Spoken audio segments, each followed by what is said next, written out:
I never say this. Yeah. If you can see it in 3D, I would.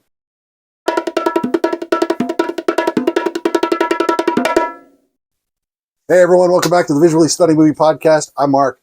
In person, for real, Ryan is here. Hi, Ryan. I exist. You do exist. You're not an AI creation. I am, well. You could be an AI creation, but today you're not. I'm not today. Speaking of AI creations, let's talk about the movie we just got out of. Okay. Chris Pratt, Rebecca Ferguson. Yes. Mercy. I had reservations going in for lots of reasons. Yeah. But it's a mainstream movie. It's making a little bit of money. It's got Chris Pratt in it. It's got Rebecca Ferguson in it. Okay. I talked you into coming up. Yep. I made the drive up for a change. You're usually forced into taking a drive down to Salt Lake. So yeah. And we saw it in 3D. We did see it in 3D. Inadvertent. It was the one showing today that was our time, and it happened to be 3D. The only 3D showing they had today, by the way, which was really weird.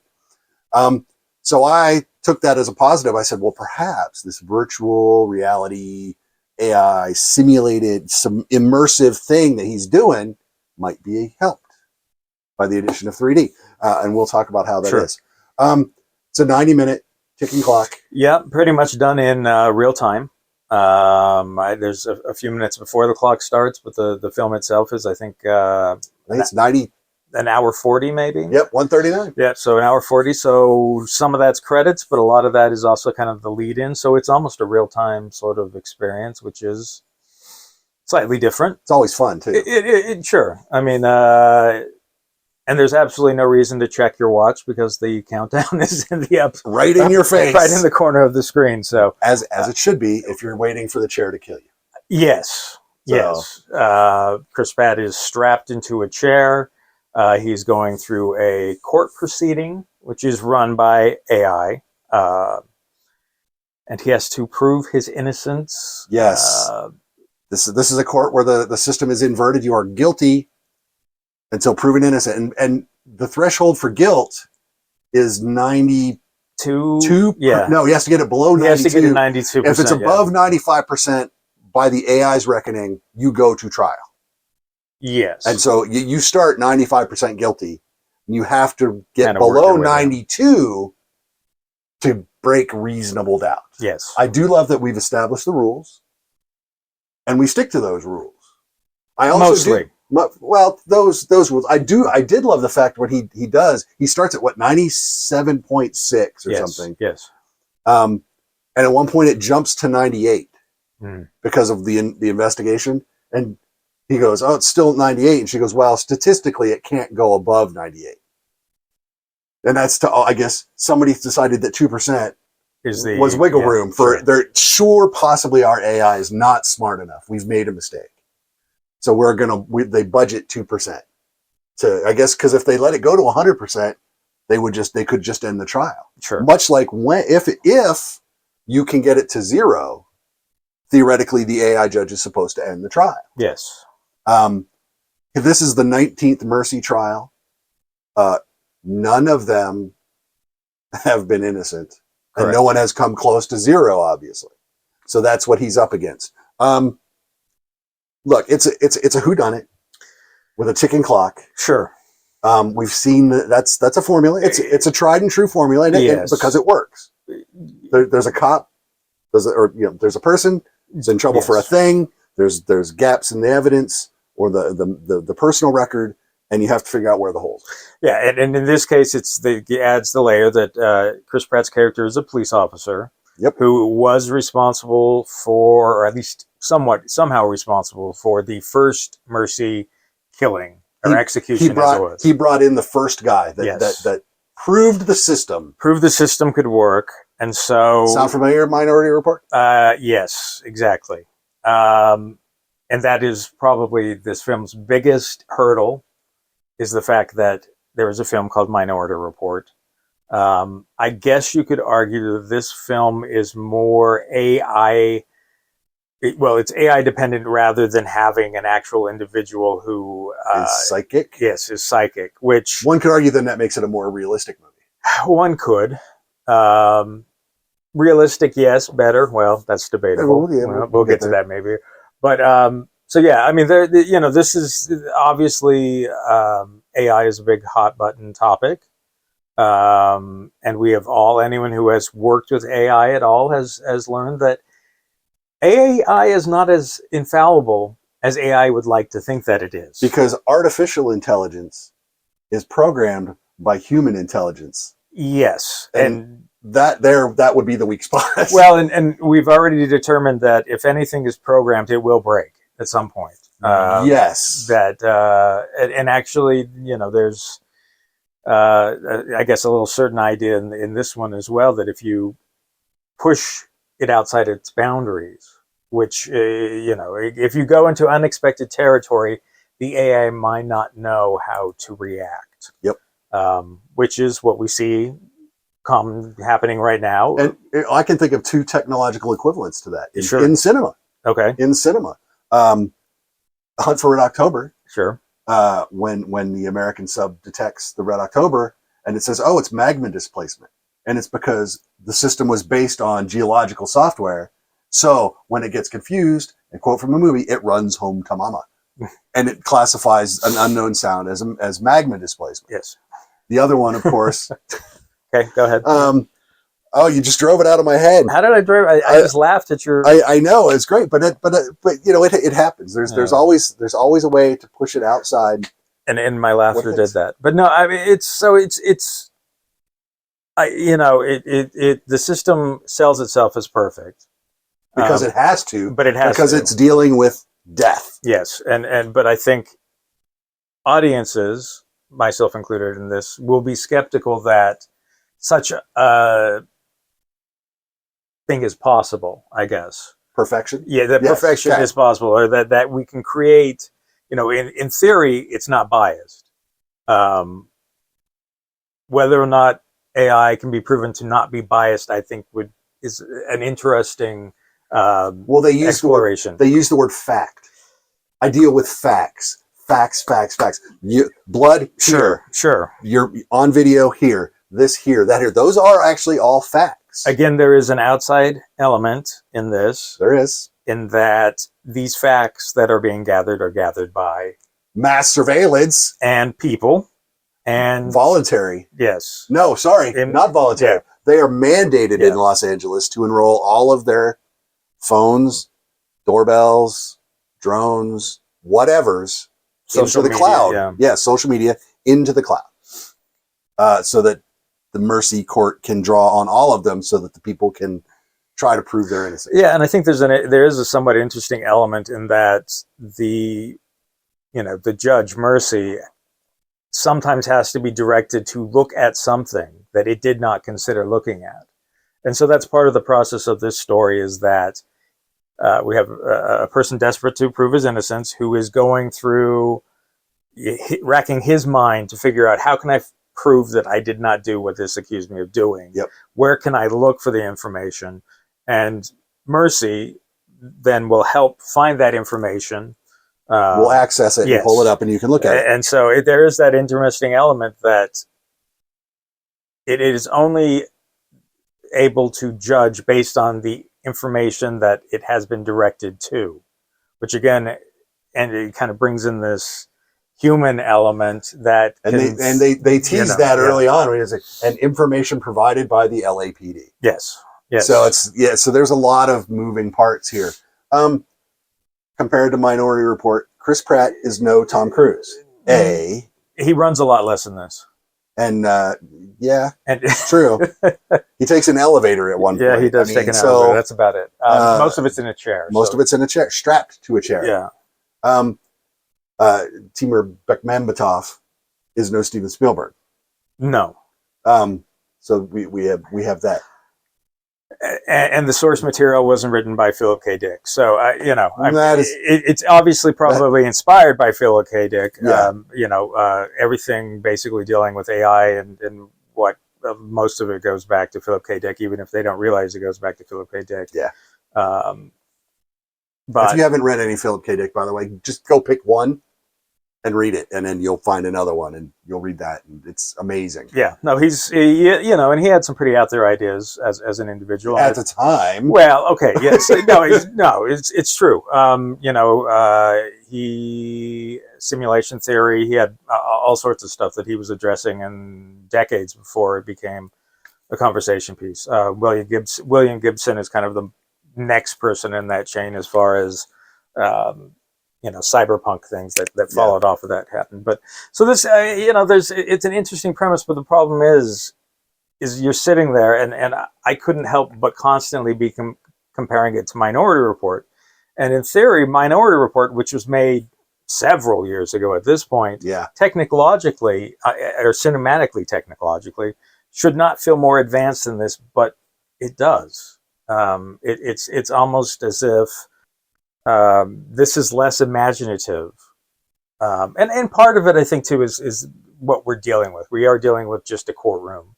They've simplified things, whereas we are dealing with an entire kind of world. Yes, that's dealing with you get the advertising, you get all these other elements. So this is clearly simplified, and I don't know what the budget comparisons would be, but this one should cost less because a smaller cast. A lot of it could be shot on a phone if you really wanted to. And I was gonna say, because that's a lot of the appearance of a lot of this stuff is because it's all taken from people's phones. Yes. Yeah, and as good as these are not IMAX cameras. No, they're just not. And we saw this on a fair. We didn't see it in IMAX, but we did see it in a decent sized screen. Yeah. And there were, we talked briefly about the 3D at the end, and I think after we saw the film, but I think at the end there were moments where it worked when what he was watching was allowed to be more of a 360 sort of present when it was surrounding him. Most of the film, the action is just a screen in front of him. Yeah. And in that part, I don't know how necessary the 3D was. It gives a little dimension. Right. But it was at the end when they started working in some of the 360 stuff. I wish there had been more of that. I wish there had been a lot more than that. I think that at that point, it was far more visually interesting. Yeah. And I think this is a film that needs to be visually interesting because you have essentially two people just sitting and talking to each other for the bulk of this. And that doesn't necessarily always work. No. We just got done with Sundance, and while watching this, I was reminded someone was talking about how there were a couple documentaries that had great subjects, but they were actually really quite boring because they never deviated from the talking head sort of thing. Right. And I think this film suffers because most of it is just two people sitting talking to each other. It almost would have been better if they'd run more of the immersive. Yes. Which was what I was really hoping the 3D would, and it did toward the end. Yeah. But if he's in the chair looking but he sees himself, because they recreate a lot of scenes based on all of his camera footage and drone footage. And so he sees like a barbecue in his backyard with all the people he's trying to identify. Well, if we'd have seen him walking around, watching himself, even that starts to blur the line. And even that might have been a little bit more interesting. I think it would have been more complex. It would have been more difficult to do, but I think it would have been more rewarding. I think they went very simple with this. Not as simple as The War of the Worlds or whatever it was from it's not just a guy singing in front of a computer. Well, it reminded me of Missing. Sure. Yeah, a lot of that, yes. That type of thing. Yeah. And I have to admit that I thought it would be more clever than it was. I think a lot of it kind of turns into a very traditional whodunit. Right. Gathering details. Obviously, we don't want to reveal too much, but I thought that maybe he would find out more through social media or through these things, but it didn't exactly play out that way. No, and there were a couple of red herrings. Yeah. And there's always a twist, and then there's a twist to a twist. Yeah. So, but I mean, it was better than I actually thought it was going to be going in. Yeah. No, and I think part of it was we saw a really bad trailer before this. We saw a couple of really bad trailers. And anyway, we don't watch trailers quite often because usually they ruin the movies. In press screenings, we don't usually get that many. We might get one, And there was one that we saw that kind of surprised me, and that it was like at that point my expectations for this film probably Went way up. Anyway, but we won't say what the movie is. No. A lot of people are really looking forward to it. I thought I was looking Hot forward to garbage. it. I thought I was looking forward to it, and now I'm pretty sure that I'm not. Something from my childhood, something that I loved from my childhood. But I think the problem for me is I would rather watch Minority Report. And I know that maybe that's not, we can't all, it's not an this or that necessarily, but I think that I'm more compelled to watch the magic that is Minority Report. Well, and yes, at gunpoint, if you have to pick one, Minority Report is clearly the better film. But also, it is, forget Tom Cruise, the hero running around. There's motion, there's action, there's moving, but there's also a lot more emotion. Yeah, there's in that film than there is in this. Yeah, because there's more characters. I think the daughter in this one is supposed to kind of pull at the heartstrings a little bit, but she's underused. Yes, that she's hardly in it, and kind of becomes a pawn, really, to a certain extent. Yeah. And so there are elements of this that I think that they could have made better, smarter. But that said, I think you're right. I don't think it was anywhere near as bad as I thought that it could be. Oh, it could have been a trailer. It could have been that trailer. It could have been that trailer. Well, yeah, it could have been awful, and it could have not worked at all. Yeah. It could have had, it really could have been boring. Yeah. And I don't know that it was boring. I don't know that I was overwhelmed and like, wow, this is really gripping, which is unfortunate. I think you want something like this to really bring you in, and quite frankly, social media and watching things via social media is not as encompassing. I think, again, it would have been nice if they did more with the room that he was in and kind of did, gave it more of the 360 sort of thing. Yeah.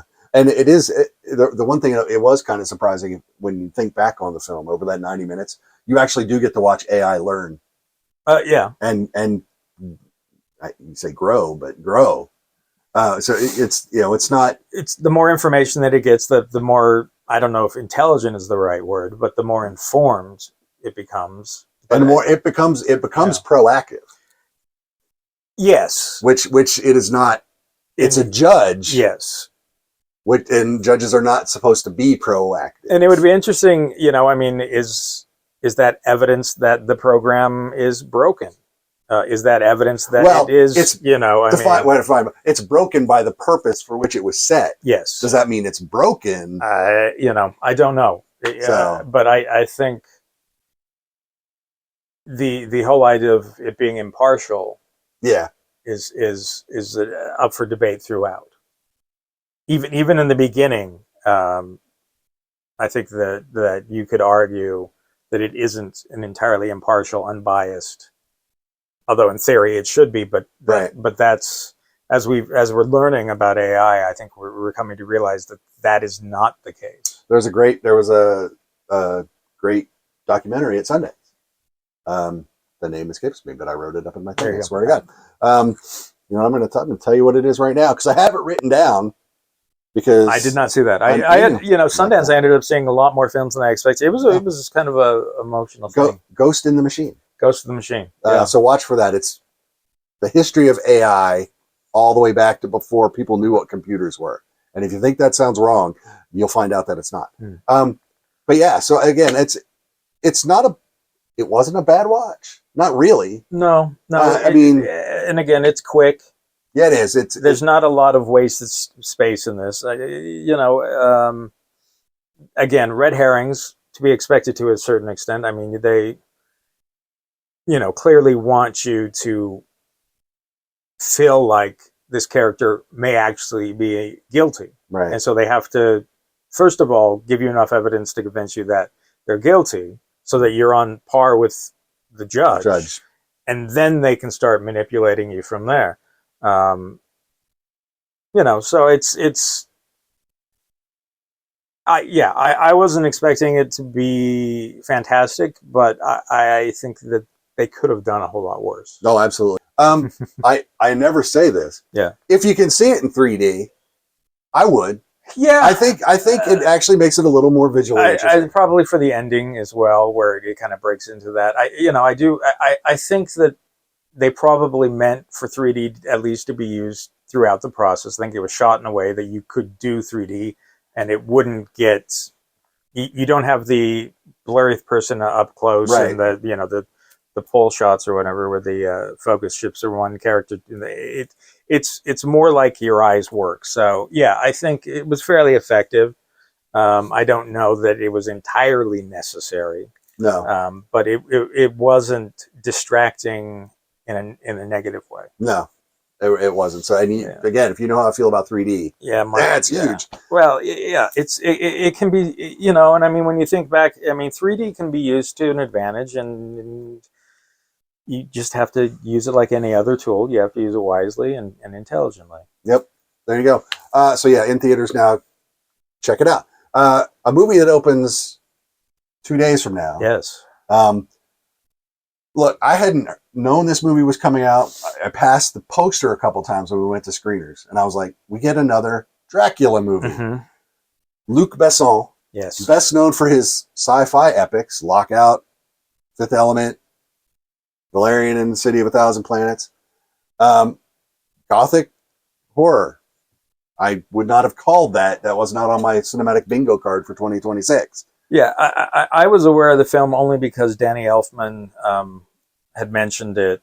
I think it was on stage. When he was here at FanX, it came up. Yeah, that he had mentioned that he had done this, and so I kind of knew that much about it. Again, Dracula. I think a story that most of us are at least somewhat familiar with, yep. And the question always becomes, okay, what are you going to do with it? Well, last year we got the fanfic Dracula in Nosferatu. Yes, which is Dracula by any other name. Sure, yeah. But this one is not the Dracula story, but it is. It is for the most part. But it is also Nosferatu. Yeah. Well, yeah. I mean, so yeah. I mean, for me, the kind of distinction between the two was always that the Nosferatu wasn't as the romanticized. Right. That he wasn't the sexy vampire. He was more of the kind of grotesque vampire. And in Dracula, this Dracula, we kind of get a little bit of both. There is the grotesque version, but there also is a whole lot of the kind of the more traditional, sexy Dracula seduction. Apparently, he's got some great perfume that just drives the women crazy. Yeah. But you were commenting. Yeah, we do know Luc Besson mostly from sci-fi. I think a lot of people, some people know his earlier work. La Femme Nikita action film, or Leon, which great. But Gothic horror again. Gothic horror is a little different. It is a little different. It's still working within genre films, and it's still sort of. I don't think it's a huge jump. I mean, he's done films in different styles as well, but this one is different than the classic story, although many of the characters, even if not by name, many of the characters are in this. So it's the mains are. Yeah, it's recognizable. Mina and Jonathan Harker. Yes. Vlad Dracul. Yeah. We do not get a Van Helsing. Well, we do, but we don't. We do not get a Van Helsing. Yes. We get a Van Helsing character. Yes. Played by Christoph Waltz. Mm-hmm. God, is that guy good? Yeah, no, he's always entertaining. But he plays a priest. Yes. There is a very religious bend on this. There is. It's, I mean, the whole thing is, it's a little clumsy when it sets up everything in the beginning. Yeah, I mean, it's Dracula goes to war, tells the priest at his castle to tell God to protect his wife. Yes. Well, I'll pray for her. No. Yeah. Tell her or we're done. Yeah. She obviously doesn't survive. We're done. And really, then it almost becomes like an actual curse from God. He doesn't go out and kill babies and drink their blood and become a vampire. It's like God goes, yeah. Well, you are cursed to walk the earth. Yes, you will never die. You know, and we don't get a lot of how he figures out that he has to drink blood, or a lot of that, you know, at that point it skips for, you know, basically it's you're cursed, and 400 years then passes. But that whole time, he believes Yes. that if he can find his wife when she returns, then he can lift the curse and they can live and right, and he'd be happy again. The idea is he and I don't know exactly where he learns this, but Right. it is the idea is that if you are an innocent soul, you may be allowed to come back and be reincarnated. Right. And so he believes that his wife was an innocent soul and therefore is entitled to come back and will come back. And so he has spent these 400 years, you know, going around the world looking for her, traveling from court to court. Yes. It's crazy. We should point out that Dracula in this is Caleb Landry Jones, which is an interesting choice. You know, he's not a traditional sex pot. No. He's not unattractive. He's a ginger for one thing, and that's always, you know, it's a thing. But you know, kind of an eclectic soul. Yeah.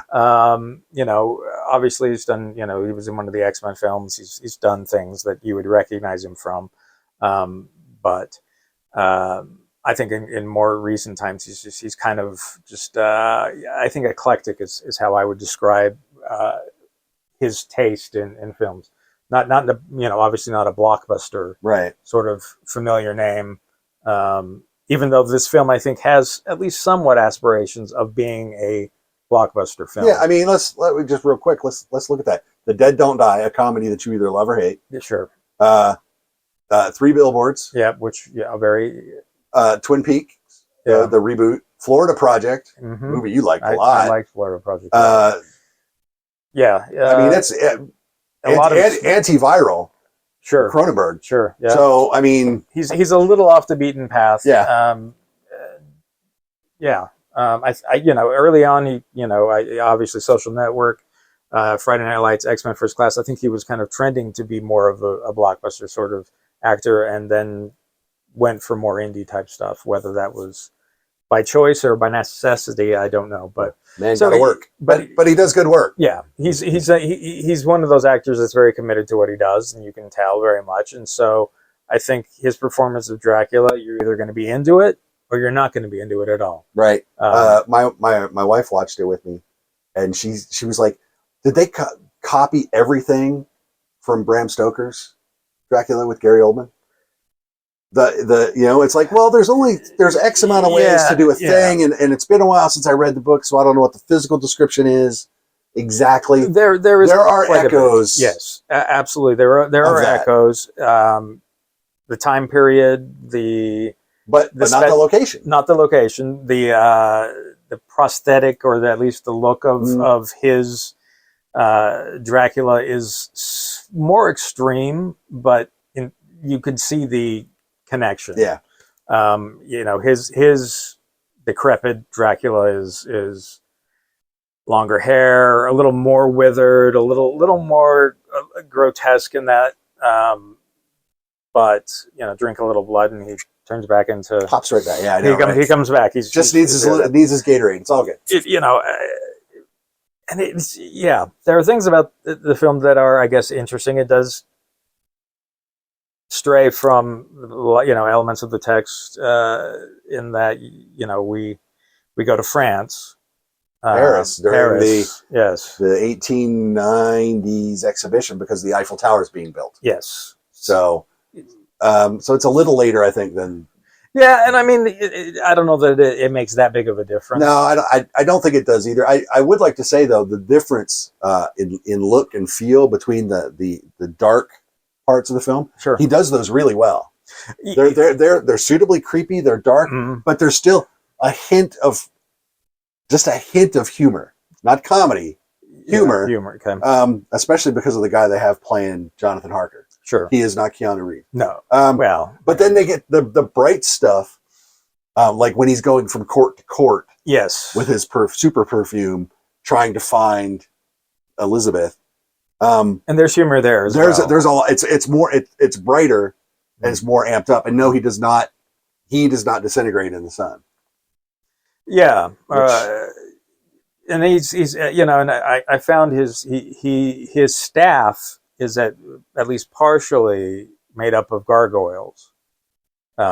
Yes, and animated gargoyles in his castle. And I did find that to be a little distracting. Yes, because they were not actually CGI'd that well. No. But then at the end, when they are exposed, that was just weird. Yeah, I don't want to spoil that for you. No, that's like you'll be like, what? Yeah, there were parts of this film that felt very robust and very well made, and then you insert something like the gargoyles that very incongruous. They're just distracting.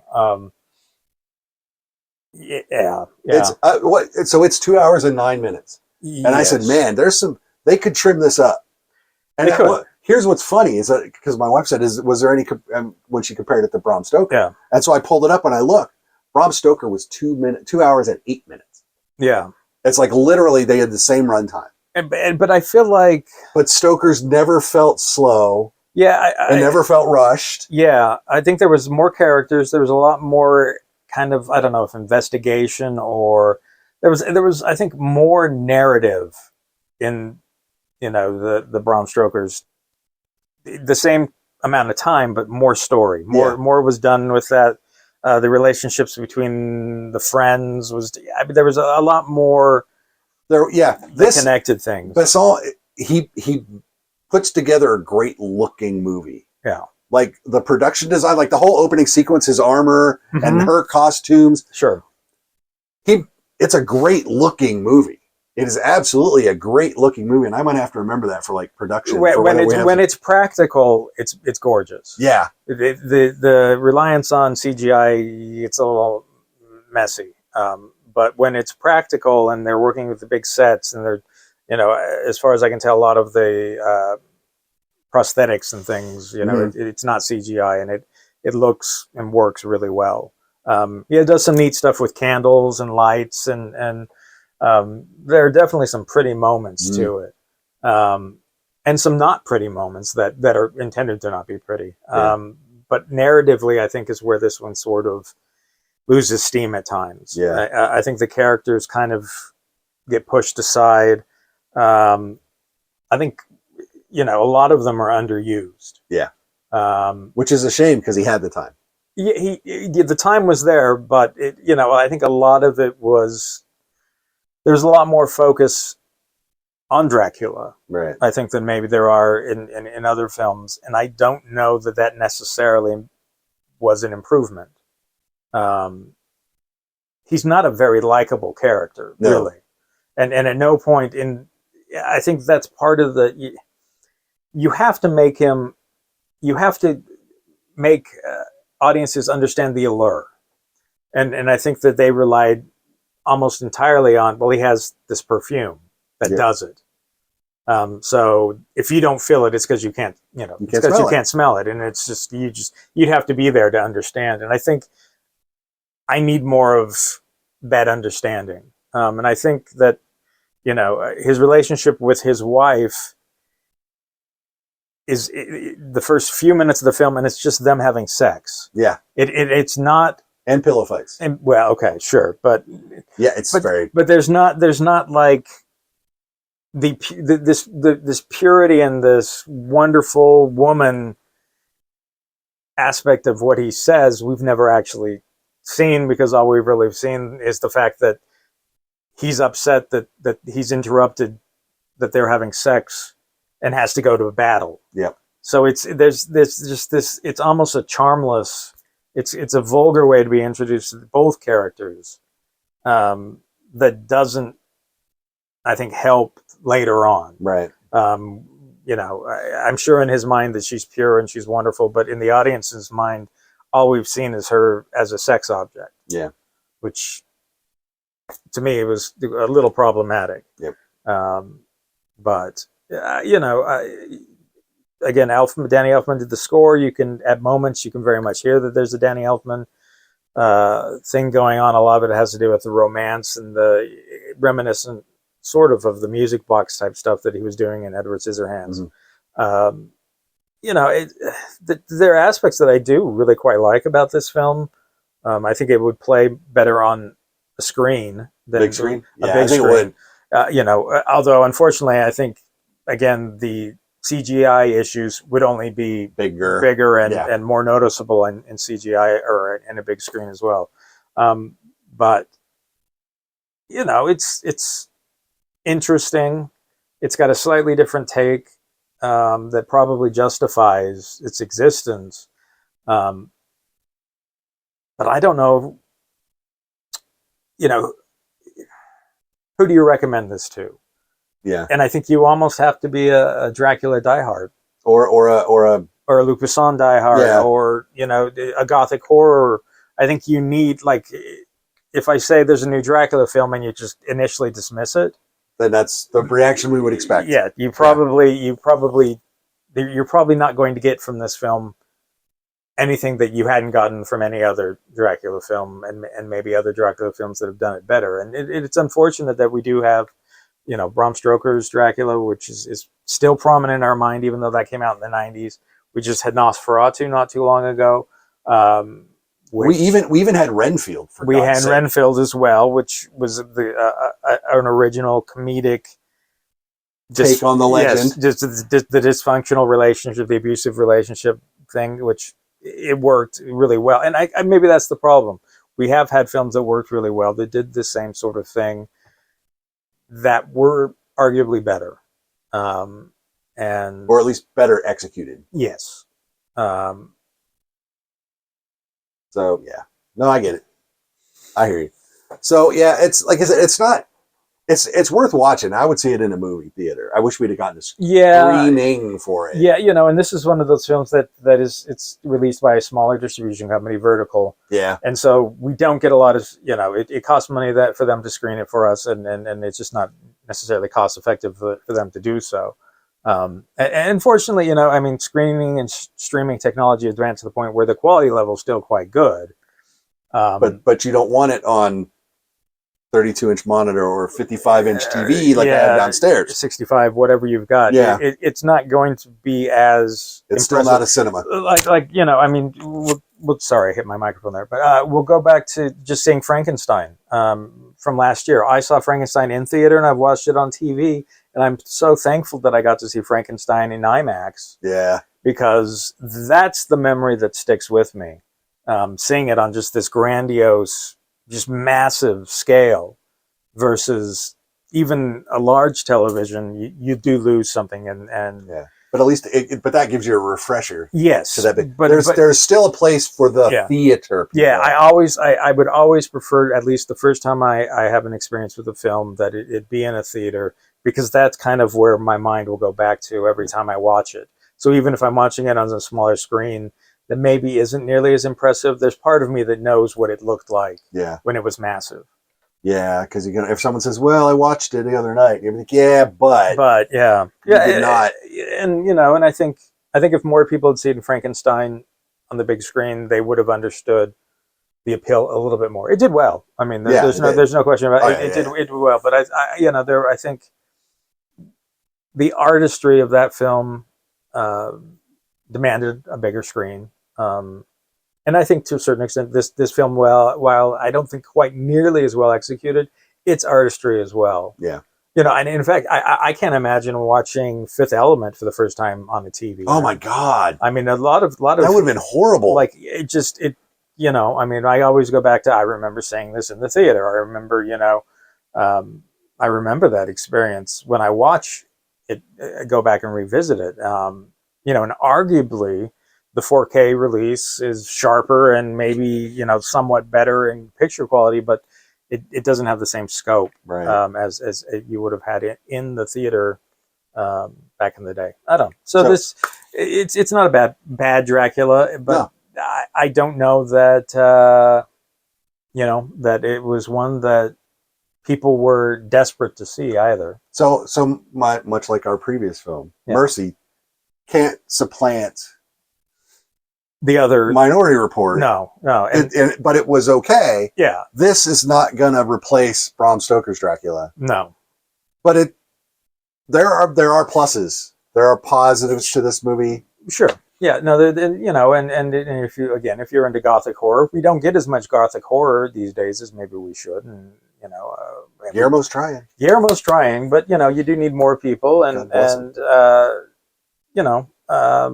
so if you're a fan of gothic horror, yeah, this is definitely worth a look. If you're a Dracula purist, which I don't know what that is at this point, what that would entail, right. but you might take issue with some of the changes they've made in the story. I think they at least tried to make it different, and whether or not that was entirely effective is debatable. But I think it's worth debating, which good. There is a valid debate that could happen there. I think he could have done more with the script to make that debate a little more intense. Yeah. There are a lot of things that I think I would have done differently with this film if I was trying to make it a I'm angry at God movie. Yeah. And there's obviously, we're dealing with God and priests and redemption and repentance, and there are a lot of things that get kind of tacked on to this as well. Sometimes I just like my evil characters to just kind of be bad guys. God, I know, right? Stop trying to. But I don't want a misunderstood villain. I want a villainy villain. Yeah, that was what was great about the old Bond villains. Yeah, they were just evil. Yeah. Realistic, maybe not, but they were. They served their purpose, and I don't know that we need to redeem certain characters. No, I don't think we do either. So, but because the film is primarily focused on Dracula, there has to be a progression of character and an arc of some sort, and you kind of have to do something with it. Yeah. So there you go. So Dracula in theater Friday the 6th of February.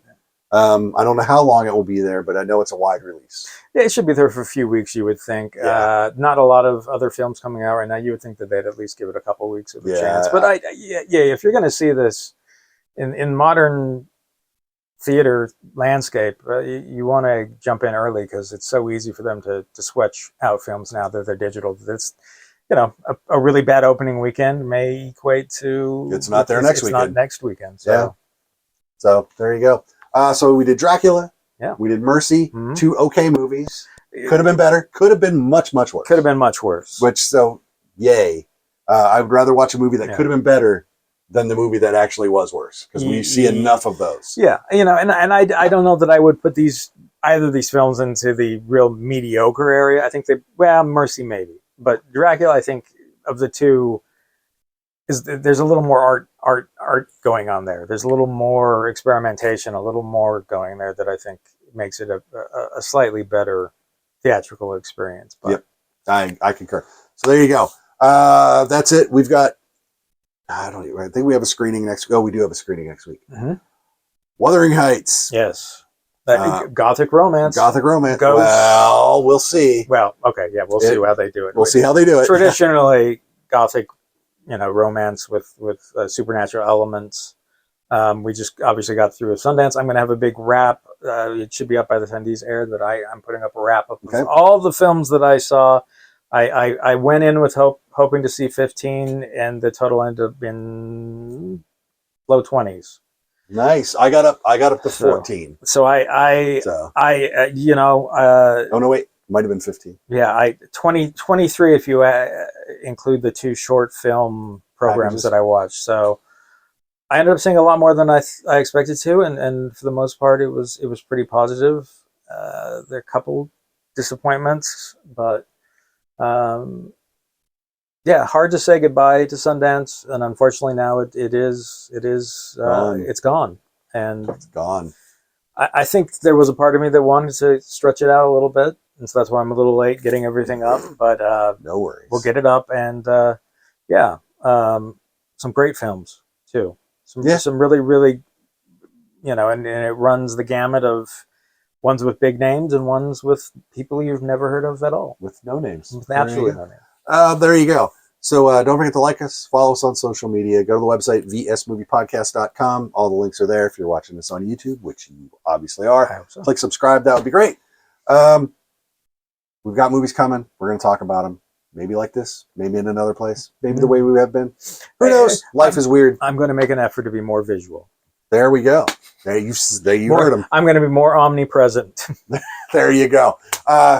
Be good. Stay safe. And we'll see you at the movies. I'm Mark. That's Ryan. Bye, Ryan. Thanks, guys. We'll talk to you all later. Bye-bye.